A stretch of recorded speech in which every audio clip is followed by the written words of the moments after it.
Hi friends, welcome back to NCERT in Telugu. నా పేరు Ashok. So ఈ వీడియోలో మనము అసలు నాజీ పీపుల్ వేరే వాళ్ళని ఎందుకు చంపేవారు అని చెప్పేసి ఒక క్లియర్ ఐడియా వస్తుంది. సో ఏవైతే వీళ్ళు కమిట్ చేసిన క్రైమ్స్ ఉన్నాయో అవన్నీ ఒక system of belief and the set of practices వల్ల, అంటే వాళ్ళు నమ్మిన సిద్ధాంతాలు అండ్ వాళ్ళు నమ్మిన ప్రాక్టీసెస్ వల్లనే మెయిన్గా ఇవన్నీ హత్యలు చేశారని చెప్పేసి చెప్తున్నారు. సో అసలు ఈ హత్యలు వీటన్నిటికీ చేయడానికి ఏదో ఒక రీజన్ ఉంటుంది కదా, అదేంటో చూద్దాం. సో నాజీ ఐడియాలజీ ఏంటంటే equal to Hitlers world view ప్రకారం ఈక్వాలిటీ అనేది ఉండకూడదు అని చెప్పేసి వీళ్ళ యొక్క సిద్ధాంతం. అంటే జనాల మధ్యలో ఈక్వాలిటీ, సమానత్వం అనేది ఉండకూడదు, మనకి ఇన్ఈక్వాలిటీ ఉండాలి అని చెప్పేసి వీళ్ళ యొక్క మెయిన్ ఉద్దేశం. అంటే మనకి ఇక్కడ క్లియర్గా తెలుస్తుంది, ఇక్కడ రేసిజం అనేది మనకి కనిపిస్తుంది అని చెప్పి. సో జర్మనీలో ఉన్న మనకి ఎవరైతే బ్లాండ్ అండ్ బ్లూ ఐడ్, అంటే తెల్ల జుట్టు వేసుకొని బ్లూ ఐస్ ఉన్న వాళ్ళు ఉంటారో వాళ్ళందరినీ నార్డిక్ జర్మన్ ఆరియన్స్ కింద ట్రీట్ చేసి వీళ్ళందరూ టాప్ క్లాస్ కింద ఉంచేవారు. అండ్ అలాగైతే జ్యూస్ ఎవరైతే ఉన్నారో వీళ్ళని లోవెస్ట్ క్లాస్ కింద ట్రీట్ చేయడం జరిగేదన్నమాట. అండ్ మిగతా కలర్డ్ పీపుల్ ఎవరైతే ఉన్నారో వీళ్ళందరినీ కూడా వాళ్ళ యొక్క ఎక్స్టర్నల్ ఫీచర్స్ని బేస్ చేసుకొని వాళ్ళని డివైడ్ చేయడం జరిగిందనమాట. సో మరి హిట్లర్కి ఈ ఐడియా ఎందుకు వచ్చింది అంటే, Hitlers racism borrowed from thinkers like Charles Darwin and Herbert Spencer. So Charles Darwin and Herbert Spencer వీళ్ళిద్దరూ ఒక గొప్ప సైంటిస్టులు. మరి వీళ్ళు ఎందుకు చెప్తారు ఇలా చంపాలని అనేది ఒక క్వశ్చన్ అనమాట. సో వీళ్ళ థియరీస్ ఏంటి, వీళ్ళ థియరీస్ నుంచి హిట్లర్ ఏం నేర్చుకున్నాడు ఒకసారి చూద్దాం. సో ఫస్ట్ డార్విన్ యొక్క సిద్ధాంతం చూసుకున్నట్లయితే, Darwin was a natural scientist. ఈయన ఏం ఎక్స్ప్లెయిన్ చేద్దాం అనుకున్నాడంటే, ప్లాంట్స్ అండ్ యానిమల్స్ అసలు ఏ విధంగా ఎవాల్వ్ అయినాయి, అంటే మన భూమి మీద ఏ విధంగా పుడుతున్నాయి, అండ్ అలాగే ఒక థియరీ తీసుకురావడం జరిగిందనమాట, న్యాచురల్ సెలెక్షన్ థియరీ అని చెప్పేసి.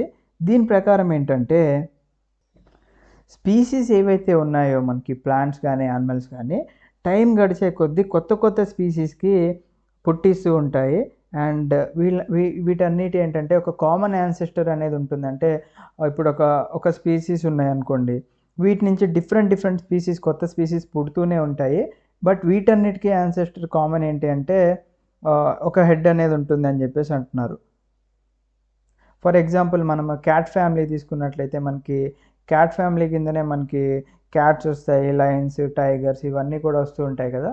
సో ఇది ఒక చిన్న ఎగ్జాంపుల్ లాగా కన్సిడర్ చేసుకోవచ్చు. ఆయన ఈ థియరీ తీసుకురావడం జరిగింది. బట్ డార్విన్ ఏం చేశారంటే అసలు హ్యూమన్ ఇంటర్వెన్షన్ దీంట్లో తీసుకురాలేదు. అంటే హ్యూమన్స్ గురించి అసలు ఈయన చెప్పని కూడా చెప్పలేదన్నమాట. సో నెక్స్ట్ సైంటిస్ట్కి వస్తే హెర్బర్ట్ స్పెన్సర్.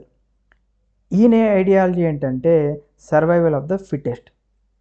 సో ఎవరైతే హెల్దీగా బలంగా ఉంటారో వాళ్ళే ఎక్కువ కాలం జీవిస్తూ ఉంటారు, అంటే వాళ్ళు ఎలాంటి క్లైమాటిక్ కండిషన్స్కైనా అడాప్ట్ అవుతారు అని చెప్పేసి ఈయన ఒక థియరీ తీసుకురావడం జరిగింది.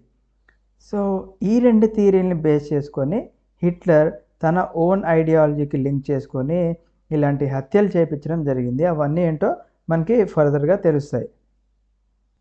సో ఇక్కడ ఇచ్చారు చూడండి, the Nazi argument was simple, the strongest race would survive and the weakest ones would perish అని చెప్పేసి అంటున్నారు. అంటే బాగా దృఢంగా గట్టిగా హెల్దీ ఉన్నవారు బతుకుతారు, ఎవరైతే వీక్గా ఉన్నారో వాళ్ళు నశించిపోతారు అని చెప్పేసి చెప్తున్నాను అనమాట.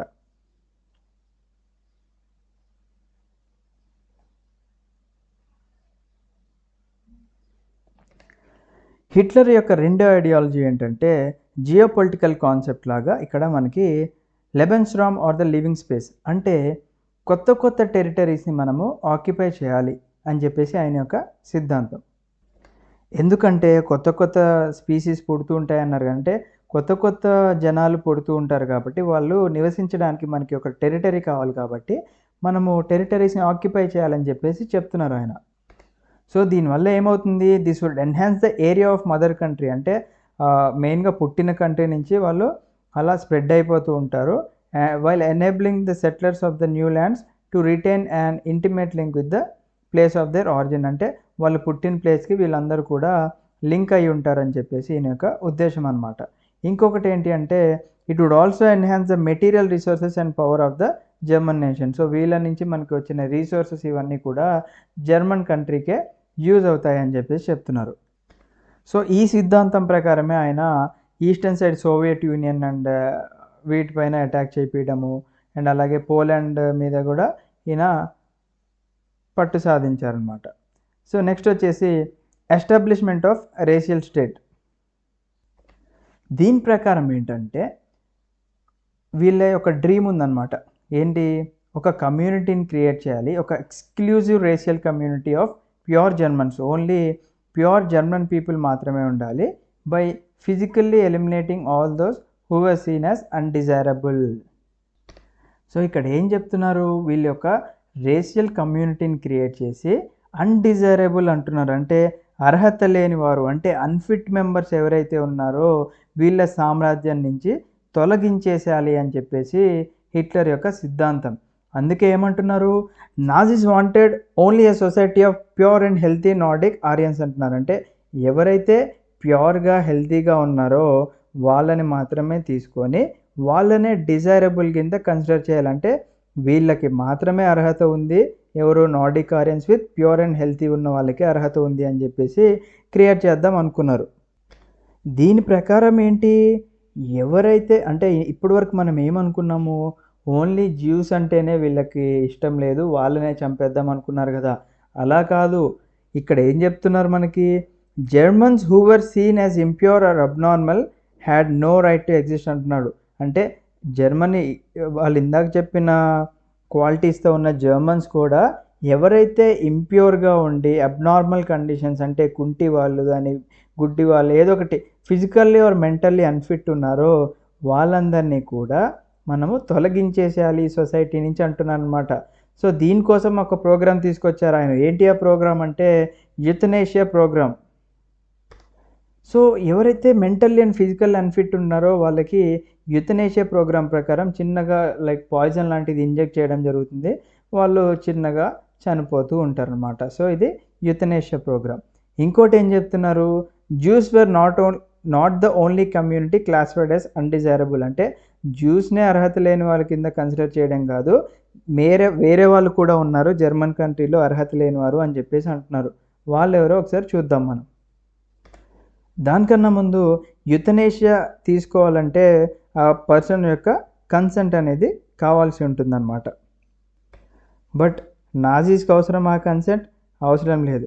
కన్సెంట్ లేదు, ఏం లేదు, మనకెందుకులే వీళ్ళతో పని, వీటితో మనకి ₹1 కూడా లాభం లేదు అని చెప్పేసి యుథనేషియా పేరు చెప్పేసి అందరినీ కాల్చిపడేసేవారు అనమాట. సో మిగతా వాళ్ళు అర్హత లేని వారు ఇక్కడ ఎవరు అంటే జిప్సీస్ మరియు బ్లాక్స్, అంటే నల్ల జాతికి చెందినవారు మరియు జిప్సీస్. సో ఇక్కడ జిప్సీస్ అంటే ఏంటి, జిప్సీ అంటే ఇక్కడ కారో జీపో కాదు, జిప్సీస్ అంటే ఒరిజినల్గా మనకి అది ఒక రోమన్ నేమ్ అనమాట. అది మన ఇండియాలో పంజాబ్ రీజన్లో పుట్టింది ఆ పేరు. అంటే వాళ్ళు ఏంటంటే నోమాడిక్ పీపుల్ అనమాట. అంటే ఒక ప్లేస్ నుంచి ఇంకొక ప్లేస్కి లివింగ్, అంటే బతకడానికి ఒక చోటు నుంచి ఇంకొక చోటుకి వెళ్తూ ఉంటారనమాట. వాళ్ళతో పాటు ఏమన్నా క్యాటిల్ ఉన్నా కానీ వాటిని కూడా తీసుకొని వెళ్ళి వాళ్ళ జీవనం కొనసాగిస్తూ ఉంటారనమాట. సో వీళ్ళు 8th or 10th century Christ ఎరాలో వీళ్ళు యూరోప్లోకి ఎంటర్ అవ్వడం జరిగింది బతుకుతెరువు కోసం. తర్వాత వీరిని జిప్సీస్ అని చెప్పేసి పిలుస్తూ ఉంటారు. బట్ యూరోపియన్స్ వాళ్ళు చేసిన మిస్టేక్ ఏంటి అంటే ఈ జిప్సీస్ ఈజిప్ట్ నుంచి వచ్చారు అని చెప్పేసి వాళ్ళు భావించారనమాట. అండ్ మెయిన్గా జిప్సీస్లో మనకి ఎక్కువగా ట్రైబ్స్ కనిపిస్తూ ఉంటారనమాట. సో ఇలాంటి జిప్సీస్కి మరియు ఈ నల్ల జాతి వారికి కూడా ఈ దేశంలో నివసించే అర్హత లేదు వాళ్ళకి అని చెప్పేసి చెప్పడం జరిగింది. సో వీళ్ళ వల్ల ఏమవుతుంది, మన సుపీరియర్ ఆరియన్ రేస్ యొక్క బయాలజికల్ ప్యూరిటీ అనేది కోల్పోతామని చెప్పేసి చెప్తున్నారనమాట. నెక్స్ట్ ఏమంటున్నారు, దే వర్ వైడ్లీ పర్సిక్యూటెడ్ అంటున్నారు. అంటే వాళ్ళని బాగా హింసించేవారు. సో ఇప్పుడు దాకా జిప్సీస్ గురించి అండ్ బ్లాక్స్ గురించి తెలుసుకున్నాం. నెక్స్ట్ ఏంటి, రష్యన్స్ అండ్ పోల్స్, రష్యన్స్ అంటే రష్యా దేశానికి చెందిన వాళ్ళు, అంటే సోవియట్ యూనియన్కి చెందిన వాళ్ళు, అండ్ అలాగే పోల్స్ అంటే పోలాండ్కి చెందిన వాళ్ళని కూడా సబ్ హ్యూమన్ కింద కన్సిడర్ చేస్తున్నారు అనమాట. అంటే వాళ్ళు మానవాతీతమైన వ్యక్తులు, అంటే లోవర్ ఆర్డర్కి చెందిన వ్యక్తులు, అంటే లో క్లాస్ వ్యక్తుల కింద కన్సిడర్ చేయడం జరిగిందనమాట. And hence under serving of any humanity. So ఎప్పుడైతే జర్మనీ పోలాండ్ని ఆక్యుపై చేసిందో, మనం ప్రీవియస్ చాప్టర్లో చూసాం కదా, పోలాండ్ని అండ్ అలాగే రష్యాలో కొన్ని పార్ట్స్ని ఆక్యుపై చేసిన తర్వాత అక్కడున్న సివిలియన్స్, అంటే అక్కడ లోకల్గా బతికే వాళ్ళతో ఏంటంటే ఫోర్స్ఫుల్గా వర్క్ చేయించేవారనమాట. అంటే వాళ్ళని స్లేవ్ లేబర్స్, అంటే బానిసత్వంకి లొంగ చేసుకొని బానిసల్లాగా చూసేవారు వాళ్ళని, అండ్ వీళ్ళకి నచ్చిన పనులు చేపించుకుంటూ ఉండేవాళ్ళు. Many of them died simply through hard work and starvation. So ఇప్పుడు వర్క్ ఎక్కువ అవుతుంటే ఏంటి, వాళ్ళకి తిండి ఉండదు, సరిగ్గా నీరు కూడా ఇచ్చేవారు కాబట్టి దాంతోనే సగం మంది చనిపోయేవారనమాట. కానీ ఎక్కువ మంది సఫర్ అయింది ఎవరంటే జ్యూసే. మొత్తం ఈ చనిపోయిన వాళ్ళే ఎక్కువ మంది సఫర్ అయింది ఎవరయ్యా అంటే ఇక్కడ జ్యూసే ఎక్కువగా సఫర్ అయ్యారు. సో జర్మన్స్ ప్రకారం జ్యూస్ని వాళ్ళు ఏ విధంగా కన్సిడర్ చేసేవాళ్ళంటే వాళ్ళని కిల్లర్స్ ఆఫ్ క్రైస్ట్ అండ్ అజరర్స్ కింద కన్సిడర్ చేసేవాళ్ళు. అంటే వీళ్ళు క్రైస్ట్ మతాన్ని చంపేవాళ్ళు, అండ్ అలాగే అజరర్స్ అంటే నథింగ్ బట్ మనీ లెండర్స్, అంటే డబ్బులు ఇచ్చేసి ఎక్కువ రేట్ ఆఫ్ ఇంట్రెస్ట్కి తీసుకునే వాళ్ళు అని చెప్పేసి కన్సిడర్ చేయడం జరిగిందనమాట. మనకి మిడీవల్ టైమ్స్ వచ్చేంత వరకు కూడా జ్యూస్కి ఒక ల్యాండ్ కొనుక్కోవడానికి కూడా వాళ్ళకి అర్హత లేకుండా పోయిందనమాట. వాళ్ళు మెయిన్గా ట్రేడింగ్ అండ్ అలాగే మనీ లెండింగ్ మీదనే డిపెండ్ అవుతూ ఉండేవాళ్ళు. అందుకే వీళ్ళు యూజరర్స్, అంటే ఇక్కడ మనకి మెయిన్గా ఎక్కువ రేట్ ఆఫ్ ఇంట్రెస్ట్కి డబ్బులు ఇస్తూ ఉండేవాళ్ళు అనమాట. సో వాళ్ళు ఒక సపరేట్గా మార్కెట్ ఏరియాస్, అంటే ఒక సిటీ ఉందనుకోండి, దాంట్లో ఒక స్లమ్ లాగా కన్స్ట్రక్ట్ చేయడం జరిగేది. వాటిని గెట్టోస్ అని చెప్పి పిలుస్తూ ఉంటారు. ఆ ఏరియాస్లో జ్యూస్ నివసిస్తూ ఉండేవారు. మరి ఆ విధంగా నివసించినా కానీ వీళ్ళని పర్సిక్యూట్ చేస్తూ ఉండేవాళ్ళు, అంటే హింసించేవారు, కొట్టేవారు, తిట్టేవారు, అండ్ అలాగే అక్కడి నుంచి వెలేసేవారు అనమాట. సో హిట్లర్ ఏం భావించేవాడంటే స్యూడో సైంటిఫిక్ థియరీస్ ఆఫ్ రేస్ని కన్సిడర్ చేసుకొని వీళ్ళని మనము కన్వర్ట్ చేసుకున్నా కానీ మనకి సొల్యూషన్ అనేది దొరకదు, అంటే జ్యూస్ని మనం కన్వర్ట్ చేసుకున్న సొల్యూషన్ అనేది దొరకదు. సో దీని యొక్క జ్యూవిష్ ప్రాబ్లం కింద ఆయన క్రియేట్ చేసుకొని elimination is the only option అని చెప్పి అనుకున్నాను అనమాట. అంటే వీళ్ళందరినీ మనము చంపేయడమే ఒక దారి అని చెప్పేసి అనుకున్నారు. సో 1933 నుంచి ఎప్పుడైతే మనకి నాజీ పార్టీ పవర్లోకి వచ్చిందో 1938 వరకు Nazis terrorized, pauperized and segregated the Jews. అంటే వీళ్ళని బాగా హింసించేవాళ్ళు, అండ్ అలాగే వీళ్ళకి అంటే పావర్టీలోకి తీసుకొని వెళ్ళిపోయేవారు అనమాట వీళ్ళని. అంటే బాగా పేదవారిని చేసి వీళ్ళని సెగ్రిగేట్ చేయడం జరిగిందనమాట. అండ్ చాలామందిని కంట్రీ వదిలేసి వెళ్ళిపోండి అని చెప్పారు. అయినా కానీ ఈయనని వాళ్ళు కొంతమందిని ఏం చేశారంటే కాన్సన్ట్రేషన్ క్యాంప్స్కి తీసుకొని వెళ్ళి 1930 నుంచి 45 వరకు వీళ్ళందరినీ చంపేసేవాళ్ళు, గ్యాస్ ఛాంబర్స్లో పెట్టి పోలాండ్లో చంపడం జరిగిందనమాట. సో నెక్స్ట్ కాన్సెప్ట్ వచ్చేసి ద రేషియల్ యూటోపియా. సో ఇక్కడ యూటోపియా అంటే ఏంటో ఒకసారి చూద్దాము. ఒక యూటోపియన్ సొసైటీ ఏ విధంగా ఉంటుందంటే, మీరు ఒక సొసైటీని ఇమాజిన్ చేసుకోండి. ఆ సొసైటీలో మనకి ఆకలికి కరువు లేదు, అంటే మనకి కావాల్సినంత ఫుడ్ ఉంది, ఎవరు పోర్ పీపుల్ లేరు, అంటే పేదవాడు ఎవరు లేడు, ప్రతి ఒక్కరికి జాబ్ ఉంది, కరప్షన్ లేదు ఇక్కడ, అండ్ ప్రాపర్ శానిటేషన్ ఉంది, మంచి హైజీనిక్ అండ్ హెల్తీగా ఉన్నారు. అండ్ ఇలా ఉన్నప్పుడు ఏమవుతుంది, జనాలు చాలా హ్యాపీగా ఉంటారు, అండ్ క్రిమినల్ యాక్టివిటీస్ ఏమీ జరగకుండా ఉంటాయి, మనకి పీస్ ఉంటుంది, ఈక్వాలిటీ అనేది ఉంటుంది, అండ్ అందరికీ ఫ్రీడమ్ కూడా ఉంటుందన్నమాట. ఈ టైప్ ఆఫ్ ఒక పర్ఫెక్ట్ సొసైటీనే మనము యూటోపియన్ సొసైటీ అని చెప్పేసి అంటాము. బట్ మన రియల్ వరల్డ్లో చూసుకున్నట్లయితే ఇలాంటి సొసైటీ అనేది పెట్టడం చాలా కష్టం అనమాట. But Nazis try to create a utopian society based on the race. అంటే వీళ్ళు ఇప్పుడు దాకా జాతిని బేస్ చేసుకొని, అంటే ద ఆర్యన్ రేస్ కింద కన్సిడర్ చేసుకున్నారు కదా ఇందాక, ఆ రేస్ని బేస్ చేసుకొని మనం ఒక యూటోపియన్ సొసైటీని క్రియేట్ చేద్దామని చెప్పేసి వీళ్ళు ప్లాన్ చేశారనమాట. సో దీని ప్రకారం ఏంటి, ఆర్యన్ రేసే ఒక ఐడియల్ రేస్ కింద కన్సిడర్ చేసి ఓన్లీ ఆరియన్స్కే బతికే అవకాశం ఉంది, మిగతా వాళ్ళకి బతికే అర్హత లేదు అని చెప్పేసి చెప్పారనమాట. సో దీన్ని ఒక ఐడియల్ సొసైటీ కింద కన్వర్ట్ చేద్దామని చెప్పేసి అనుకున్నారు. దీంట్లో భాగంగానే నాజీస్ కొన్ని ఈవిల్ స్టెప్స్ తీసుకున్నారనమాట. ఆ ఈవిల్ స్టెప్స్ ఏంటో ఒకసారి చూద్దాం. Under the shadow of war అంటే వరల్డ్ వార్ 2 నడిచే టైంలో Nazis murdered millions of people. అంటే నాజీస్ ఇక్కడ చాలా మిలియన్స్ ఆఫ్ పీపుల్ని చంపేశారనమాట. ఎందుకు ఇక్కడ ఇచ్చారు చూడండి, Nazis proceeded to realise their murderous and racial ideas. So దీని ప్రకారం వీళ్ళు ఒక పక్క వార్ జరుగుతుంటే ఇంకో సైడ్ జెనోసైడ్ నడుస్తుంది అనమాట. జెనోసైడ్ అంటే లార్జ్ నెంబర్ ఆఫ్ పీపుల్ని ఒకటేసారి చంపితే దాన్ని జీనోసైడ్ అంటారు.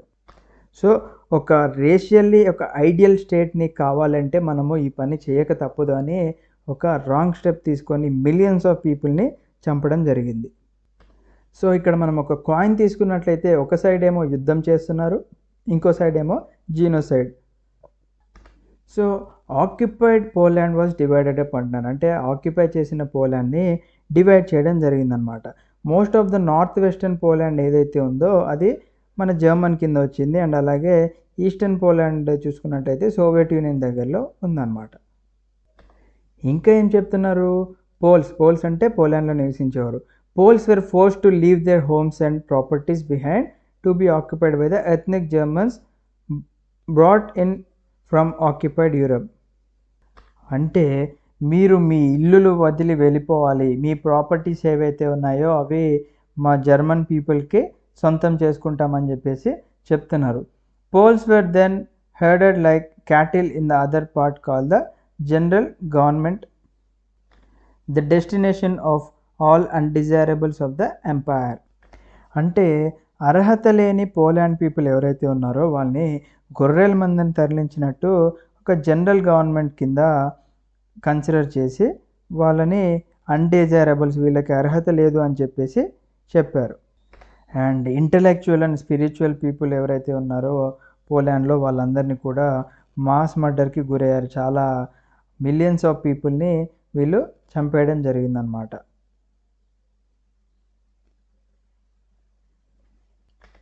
ఇంకోటి ఏమంటున్నారు, Polish children who looked like Aryans were firstly snatched from their mothers or examined by the race experts అంటున్నారు. అంటే కొంతమంది పిల్లలు ఉంటారు, అంటే పోలాండ్కి చెందిన పిల్లలు ఎవరైతే తెల్ల జుట్టు ఉండి వాళ్ళకి బ్లూ ఐస్ అలా ఉంటే వాళ్ళని కూడా ఆరియన్స్ కింద కన్సిడర్ చేసి వాళ్ళ తల్లిదండ్రుల దగ్గర నుంచి లాక్కొని వచ్చేసేవాళ్ళు. ఈ పిల్లల్ని లాక్కొని వచ్చి రేస్ ఎక్స్పర్ట్స్ ఎవరైతే అంటే జాతికి సంబంధించిన ఎక్స్పర్ట్స్ ఎవరు ఉంటారో వాళ్ళ దగ్గరికి తీసుకురావడం జరిగేదన్నమాట. ఒకవేళ వాళ్ళు ఆ టెస్ట్ పాస్ అయ్యారనుకోండి, అంటే ఇతను ఓకే మన ఆరియన్ రేస్కే చెందినవాడు అనుకున్నట్లయితే వాళ్ళని కూడా జర్మన్ ఫ్యామిలీస్కి అప్పచెప్పి జర్మనీలోనే నివసించడానికి ఆస్కారం ఉండేదన్నమాట. ఒకవేళ ఫ్యామిలీస్లో ఎవరు పెంచుకోనట్లయితే వాళ్ళని ఆర్ఫనేజెస్కి ఇచ్చేసేవాళ్ళు. సో పైన ఏం చెప్పాము, వీళ్ళని ఒక వేరే పార్ట్కి తరలించి వాళ్ళని జనరల్ గవర్నమెంట్ కింద కన్సిడర్ చేసేవాళ్ళు అని చెప్పి అన్నాం కదా. సో జనరల్ గవర్నమెంట్ అంటే అక్కడ ఏం జరిగేదంటే అదొక ప్లేస్ లాగా, దాంట్లో మెయిన్గా మనకి లార్జ్ గెటోస్ ఉండేవి. గెటోస్ అంటే ఇందాక ఏం చెప్పుకున్నాము, ఒక ఊరిలో వెళ్ళేసిన వాళ్ళకు అంటే తక్కువ వర్గం వాళ్ళకి లైక్ జ్యూస్ అందరూ చూసాం కదా మనము, వాళ్ళందరూ ఒక corner of the city or corner of the టౌన్లో నివసించే ప్లేసెస్ని గెటోస్ అని చెప్పేసి పిలుస్తున్నాం కదా. సో ఈ జనరల్ గవర్నమెంట్లో కూడా పెద్ద పెద్ద గెటోస్ ఉండేవన్నమాట ఇలాంటి కామన్ పీపుల్కి. అండ్ అలాగే గ్యాస్ ఛాంబర్స్ కూడా ఉండేవి జనాల్ని చంపడానికి. సో చూడండి ఎంత దారుణమైన పరిస్థితి. ఆ గ్యాస్ ఛాంబర్లో కాన్సన్ట్రేషన్ క్యాంప్స్లో వీళ్ళందరినీ చాలా మిలియన్స్ ఆఫ్ పీపుల్ని చంపడం జరిగింది. మనం చాప్టర్ పార్ట్ 1లో చూడడం జరిగింది ఇదే వీడియో సిరీస్లో. ఒకసారి చూడనట్లయితే ఆ వీడియో ఖచ్చితంగా చూడండి మీరు. అండ్ ఈ విధంగా మనకి నాజీస్ అండర్ హిట్లర్ యొక్క లీడర్షిప్లో ఒక రేషియల్ ఐడియల్ సొసైటీని క్రియేట్ చేయడం జరిగిందనమాట. ఎందుకంటే దీన్ని ఒక యూటోపియన్ సొసైటీ కింద క్రియేట్ చేయడానికి. సో ఇది one of the freight cars, అంటే ఇలాంటి ఇక్కడ ట్రైన్ కనిపిస్తుంది కదా, ఇది మనకు ఓన్లీ ఒక బోగీనే ఉంది. ఇలా కొన్ని వందల బోగీల్లో తీసుకెళ్ళి వాళ్ళని చంపేసేవారు. ఇక్కడ స్టెప్స్ టు డెత్ స్టేజ్ 1 ఏంటంటే ఎక్స్క్లూజన్. 1933 నుంచి 39 వరకు ఏం జరిగింది అంటే, you have no right to live among us as a citizens. అంటే మీరందరికీ మాతో నివసించే అర్హత లేదు, అంటే సిటిజన్స్ లాగా మీకు నివసించే అర్హత లేదు అని చెప్పేసి చెప్పారనమాట. So the Nuremberg laws of citizenship of September 1935 ఏం చెప్తుందంటే, అంటే మనకి ఇందాక చెప్పుకున్నాం కదా, ఎప్పుడైతే హిట్లర్ పవర్లోకి వచ్చాడో కొన్ని లాస్ అండ్ కొన్ని యాక్ట్స్ తీసుకురావడం జరిగిందని. సో న్యూరంబర్గ్ లా ప్రకారం ఏంటి అంటే సెప్టెంబర్ 1935లో పాస్ చేశారు. దాని ప్రకారం only persons of German or related blood would henceforth be German citizens enjoying the protection of the German Empire. అంటే ఎవరైతే జర్మన్కి చెందిన వాళ్ళు లేకపోతే జర్మన్ యొక్క బ్లడ్ అంటే జర్మన్ యొక్క జాతికి చెందిన వాళ్ళు ఉంటారో, అంటే జర్మన్ రక్తం పంచుకొని పుట్టిన వాళ్ళు ఉంటారో వాళ్ళకే జర్మనీలో నివసించే ఆస్కారం ఉంది, మిగతా వాళ్ళు ఇక్కడ నుంచి వెళ్ళిపోవాల్సిన పరిస్థితి వచ్చేది అండ్ వీళ్ళకి మాత్రమే ప్రొటెక్షన్ ఇస్తాము అని చెప్పేసి అన్నారనమాట. Marriages between Jews and Germans were forbidden. అంటే కొంతమంది జ్యూస్ జర్మన్స్ని పెళ్లి చేసుకుంటూ ఉంటారు కదా, ఇలాంటి కథలన్నీ ఇక్కడ నడవవు. And extra marital relations between Jews and Germans became a crime. అంటే ఎవరైతే జ్యూస్ అండ్ జర్మన్స్ మధ్యలో ఏమైనా రిలేషన్షిప్ మెయింటైన్ అవుతూ ఉంటుందో దాన్ని కూడా క్రైమ్ కింద కన్సిడర్ చేసేవాళ్ళు. నేషనల్ ఫ్లాగ్ని కూడా ఎగరేయడానికి జ్యూస్కి అధికారం లేదు అని చెప్పేసి అన్నారనమాట. ఇంకా కొన్ని లీగల్ మెజర్స్ ఏం తీసుకున్నారంటే బాయ్కాట్ ఆఫ్ జూయిష్ బిజినెసెస్. ఎవరైతే జూయిష్ బిజినెస్ చేస్తున్నారో బిజినెస్ పీపుల్ వాళ్ళందరికీ కూడా దాన్ని బాయ్కాట్ చేశారు. And expulsion from government services మీకు లేవు అని చెప్పేసి అన్నారు. అండ్ అలాగే forced selling and confiscation of their properties. అంటే వాళ్ళ ప్రాపర్టీస్ని బలవంతంగా అమ్మిపించుకొని జర్మన్స్కి కొనుక్కునే వాళ్ళు అనమాట. అండ్ ఇక్కడ ఒక ఎగ్జాంపుల్ కూడా మనకు కనిపిస్తుంది చూసారా, పార్క్ బెంచ్ ఓన్లీ ఫర్ ఆరియన్స్, మిగతా వాళ్ళు కూర్చునే ఛాన్స్ లేదు. ఇదే కాకుండా Jewish properties were vandalised and looted. అంటే జ్యూస్కి సంబంధించిన ప్రాపర్టీస్ ఏవైతే ఉన్నాయో, అంటే బిల్డింగ్స్ కానీ కార్స్ కానీ ఏవైతే వాటన్నిటిని డెస్ట్రాయ్ చేసేవాళ్ళు, దొంగతనంగా తీసుకెళ్ళిపోయేవారు, హౌసెస్ మీద అటాక్ చేసేవాళ్ళు. సినగాగ్ జ్యూస్ అంటే వాళ్ళ యొక్క వర్షిప్ ప్లేస్ ఏవైతే ఉంటాయో వాటిని కూడా డెస్ట్రాయ్ చేసేవాళ్ళు. అండ్ ఈ విధమైన హింసను మనము చూసాము.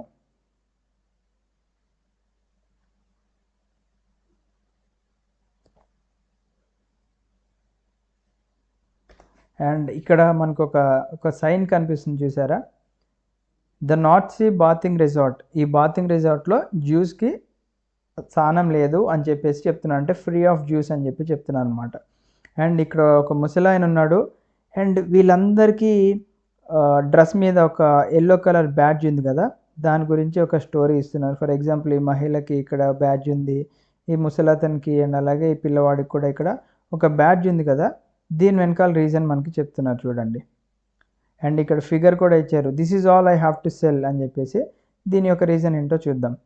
నెక్స్ట్ గెటాయిజేషన్. సెకండ్ స్టేజ్ వచ్చేసి గెటాయిజేషన్. అంటే you have no right to live among us. First ఏంటంటే మీరు సిటిజన్స్ లాగా, అంటే మా దేశంలో ఒక సిటిజన్ కింద నివసించే అధికారం లేదన్నారు. సెకండ్ స్టెప్లో ఏమంటున్నారు, అసలు మీరు మా మధ్యలో నివసించే ఆస్కారం లేదు అంటున్నారు. From September 1941 all Jews have to wear a yellow star of David on their breast. So ఇట్లా ఎల్లో కలర్ స్టార్ వేసుకునేవాళ్ళు. This identity mark was stamped on their passport and all illegal documents and houses. So ఇదే స్టార్ని వాళ్ళ యొక్క ఇల్లుల మీద, వాళ్ళ యొక్క passport మీద అండ్ అలాగే లీగల్ డాక్యుమెంట్స్ కూడా వాటి మీద కూడా స్టాంప్ వేసేవన్నమాట. అండ్ వీళ్ళందరినీ జ్యూయిష్ హౌసెస్ సపరేట్గా వాళ్ళకి, అంటే ఏదైతే గెట్టోస్ ఇందాక చూసామో అక్కడికి తరలించేవాళ్ళు. అండ్ తర్వాత ఈ గెట్టోస్ నుంచే వాళ్ళని తీసుకువెళ్ళి చంపడం జరిగేదన్నమాట. అండ్ కొన్ని గెట్టోస్లో మనం చూసుకున్నట్లయితే వాళ్ళు బ్రిమ్మింగ్ విత్ హంగర్, అంటే వాళ్ళకి ఆకలి వేసింది, కరువులో ఉన్నారు వాళ్ళు, డిసీజెస్ వచ్చినాయి, హైజీనిక్గా లేదు అని చెప్పేసి చెప్తున్నారు. థర్డ్ స్టేజ్ వచ్చేసి ఎన్హిలేషన్ 1941 ఆన్వర్డ్స్. 1941 నుంచి ఏమంటున్నారు, you have no right to live, మీకు బతికే అర్హత కూడా లేదు అంటున్నారు. సో ఇక్కడ చూడండి, killing while trying to escape, the concentration camps were enclosed with live wire. So ఇది ఒక కాన్సన్ట్రేషన్ క్యాంప్ అనమాట. ఇక్కడికి ఒకసారి లోపలికి వస్తే బయటికి వెళ్ళే ఛాన్స్ లేదు, ఎందుకంటే ఇక్కడ జనాల్ని హింసించి చంపేవారు, పాయిజనస్ గ్యాసెస్ ఇవన్నీ వదిలి చంపుతూ ఉండేవాళ్ళు. అండ్ దీని యొక్క బయట చూసుకున్నట్లయితే సో ఇక్కడ కనిపిస్తుంది చూసారా? ఇవన్నీ లైవ్ వైర్స్ అనమాట. ఎవడన్నా ఎస్కేప్ అవ్వడానికి ట్రై చేసినా దాన్ని ముట్టుకున్నా చనిపోతాడు. చూడ్డానికేమో ఈ ప్లేసెస్ చాలా బ్యూటిఫుల్‌గా ఉన్నాయి కానీ బట్ అవి ఒక శవాల దిబ్బల్లాగా మారాయి. ఇక్కడ చూడండి piles of cloth outside the gas chamber. So ఎన్ని వేల బట్టలున్నాయి చూడండి ఇక్కడ. గ్యాస్ ఛాంబర్‌లోకి వాళ్ళని పంపించి చంపించేవారు. అండ్ వాళ్ళ బట్టల్ని ఇలా బయట వేశారనమాట. సో ఇక్కడ ఇచ్చారు చూడండి. Jews from the Jewish houses, concentration camps and ghettos from different parts of Europe were brought to death factories by goods trains. ఇందాక చూసాం కదా, ఆ గూడ్స్ ట్రైన్స్లో తీసుకొచ్చేవాళ్ళు. అండ్ ఇక్కడ వాళ్ళ షూస్ కూడా చూడండి, పాపం ఎన్ని వేల లక్షల షూస్ ఉన్నాయో ఇక్కడ.